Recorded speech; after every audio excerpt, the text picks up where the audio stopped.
Hello दोस्तों, आप सभी लोगों का स्वागत है आपके अपने यूट्यूब चैनल एग्री पैराडाइज में। तो आज के वीडियो में हम लोग बात करने वाले हैं गेहूं की खेती की।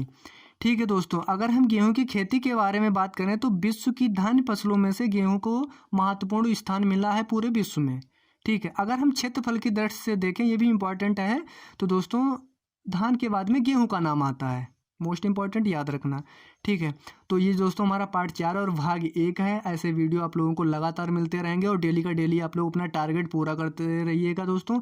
और एक बात और बता दें, ये मैंने जो वीडियो बनाया है यूपी कैटेट ICAR VHU, ठीक है दोस्तों, चाहे आप बोर्ड एग्जाम दे रहे हो सभी में काम आएगा, बहुत ज़्यादा इंपॉर्टेंट है। ये आपकी बुक का ही मटेरियल है, बस मैंने इसको बहुत ज़्यादा छांट के, मतलब जो चीज़ें अच्छी हैं जो एग्ज़ाम में अक्सर पूछी जाती है वही इसमें लिख के मैंने PDF बना के आप लोगों के सामने लाया हूँ। ठीक है, तो आशा करता हूँ दोस्तों ये वीडियो आप लोगों को पसंद आएगा। तो स्टार्ट करते हैं बिना किसी देरी के हुए। तो भाई साहब, अब बात कर लेते हैं इसके वानस्पतिक नाम की। तो इसका जो वानस्पतिक नाम होता है, जो बॉटनिकल नेम में होता है, वो ट्रिटिकम एस्टिवम होता है। जो ट्रिटिकम एस्टिवम होता है दोस्तों, ये चपाती के रूप में प्रयोग किया जाता है। और अगर इसके क्षेत्रफल की बात की जाए तो इसका क्षेत्रफल कितना होता है दोस्तों, लगभग 87% माना जाता है, याद रखना दोस्तों। ठीक है, नेक्स्ट अगर हम बात कर लें दोस्तों, एक और है बहुत ज़्यादा इंपॉर्टेंट है, इसको आप लोग अपनी बुक में लिख लीजिएगा। ये एक होती है ट्रिटिकम ड्यूरम दोस्तों, इसको एक अदर नाम से भी जानते हैं, इसको माइक्रोनी व्हीट भी बोलते हैं। ठीक है, अब ये दोस्तों इससे बनता क्या है, तो इससे सूजी जो आप लोगों के घर में आता है वो सूजी इसी के द्वारा बनाया जाता है, ट्रिटिकम ड्यूरम के द्वारा। अगर इसके क्षेत्रफल की बात की जाए तो दोस्तों 12% माना जाता है, मध्य तथा दक्षिण भारत में इसकी उपज की जाती है। ठीक है, और इसका क्षेत्रफल वहीं पे सबसे ज़्यादा माना भी जाता है, 12%।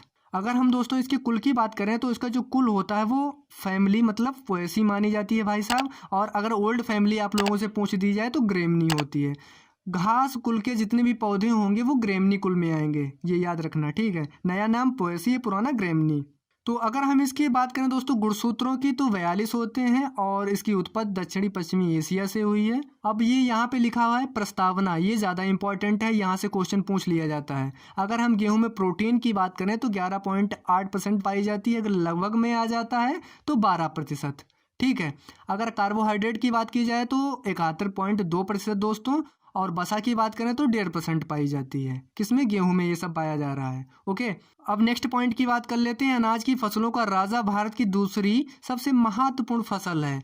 तो दोस्तों अगर क्वेश्चन आ जाए कि जो सीरियल्स वाली हमारी जो क्रॉप्स हैं उनमें सबसे ज़्यादा राजा किंग किसको कहा जाता है, तो गेहूं को माना जाता है। जो अनाज की फसलों में राजा कौन है, गेहूं है, याद रखना।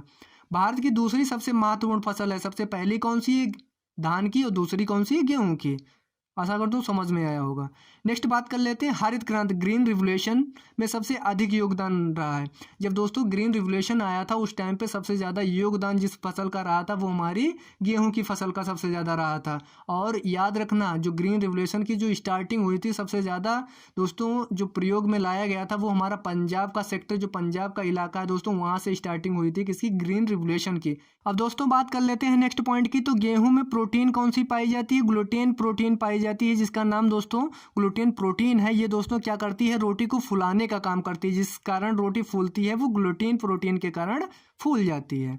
अगर हम दोस्तों बात करें इसके इतिहास की, तो मैक्सिको में बौनी जातियों का विकास दोस्तों हुआ डॉक्टर नॉर्मन ई बोरलाग के द्वारा। क्या किया गया था दोस्तों, मैक्सिको द्वारा बौनी प्रजातियां आई थीं, इसीलिए इनको बौनी प्रजातियों का पिता कहा जाता है।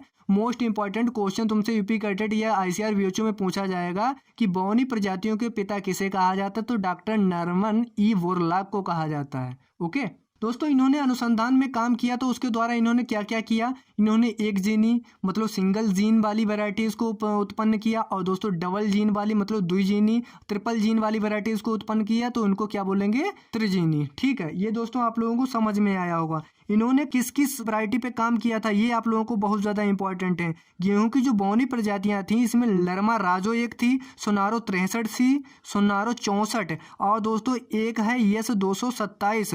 दोस्तों इन्होंने जो मैक्सिको में 263 में ये काम किया था, अभी मैंने क्या बताया था, 1963 में ये प्रजातियां लाए थे। कौन लाए थे, डॉक्टर नॉर्मन ई बोरलाग लाए थे। ठीक है, कहाँ से लाए थे, मैक्सिको से लाए थे, ये भी याद रखना। ठीक है, और इन्होंने क्या किया, 1965 में रिवोल्यूशन को अनाउंसमेंट कर दिया कि ग्रीन रिवोल्यूशन आ रहा है। 1967 से दोस्तों स्टार्ट हो गई थी उपज बढ़ानी, तभी तो कहा जाता है कि 1950-1960 के बीच में ग्रीन रिवोल्यूशन आया था। मोस्ट इंपॉर्टेंट याद रखना।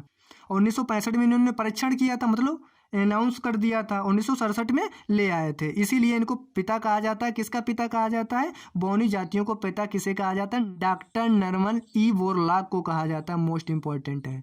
ओके, ये मैंने बार बार दोस्तों क्यों रिपीट किया है, ये बहुत इंपॉर्टेंट, यहाँ से क्वेश्चन आ जाता है। उत्पादक, अगर हम देश के बारे में बात करें, मतलब पूरे विश्व के बारे में बात करें कि देश देश में कितना दोस्तों कौन किस नंबर पे है, तो चीन है सबसे पहले पे है गेहूं उत्पादन में। दूसरे पे भारत हमारा आता है, यूएसए तीसरे पे आता है, चौथे पे रूस आता है, फिर कनाडा आता है, ये आते हैं। अगर हम भारत में बात करें तो क्षेत्रफल की दृष्टि से दोस्तों उत्तर प्रदेश आता है। उत्पादकता की दृष्टिकोण से देखें तो पंजाब आता है। ठीक है, तो क्षेत्रफल में कौन आ रहा है? उत्तर प्रदेश। और उत्पादन की दृष्टि से देखें तो पंजाब आ रहा है। तो सबसे ज्यादा उत्पादकता किसकी होती है? पंजाब में होती है दोस्तों। ठीक है, थैंक यू फॉर वॉचिंग दोस्तों। अगर किसी प्रकार का डाउट है तो कमेंट करके जरूर बताइएगा।